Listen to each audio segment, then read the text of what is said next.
রাশিয়ায় এক পার্টিতে বুদ্ধিজীবীদের মধ্যে বিশাল বচসা বেঁধেছে।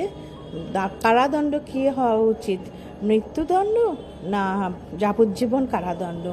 তো গৃহকর্তার মত ছিল মৃত্যুদণ্ডে এবং একজন তরুণ লয়ার যাবজ্জীবন কারাদণ্ডের পক্ষে ছিল। দুজনের মধ্যে বেট লাগলো। তো সে গৃহকর্তা ব্যাংকার ভদ্রলোক বলল, যদি লয়ার 15 বছর একটা ঘরের মধ্যে আবদ্ধ থেকে কারোর সঙ্গে না দেখা করে কাটাতে পারে তাহলে সে 20,000 রুবল পাবে। সেই মতো সেই ইয়ং লয়ার ব্যাংকারের বাগানের একটা ছোট্ট কুঠরিতে আবদ্ধ হয়ে প্রথমে গান বাজনা, তারপর নানা রকম বই, ধর্মগ্রন্থ, সারা বিশ্বের বই, ভাষা শিক্ষা সব কিছু করলো, ভাষা অনুবাদ করলো এবং জানতে চাইলো যে অনুবাদ সফলের যেন গুলির আওয়াজ পায় তাও পেল। কিন্তু এই করতে করতে প্রায় 15 বছর হয়ে এসছে। ব্যাংকারের অবস্থা তখন বেশ পড়তির দিকে।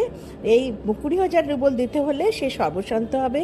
ব্যাংকার একদিন গিয়ে দেখে, সেই লুকিয়ে লুকিয়ে দেখে সেই ইয়ং লয়ার কিছু লিখতে লিখতে ঘুমিয়ে পড়েছে এবং সেই লেখা আছে, আমি সব ত্যাগ করে এই রুবল লাগবে না, আমি মানব কল্যাণে জীবন দিচ্ছি। এটি আন্টন চেকভের লেখা দ্য বেট গল্প থেকে নেওয়া হয়েছে।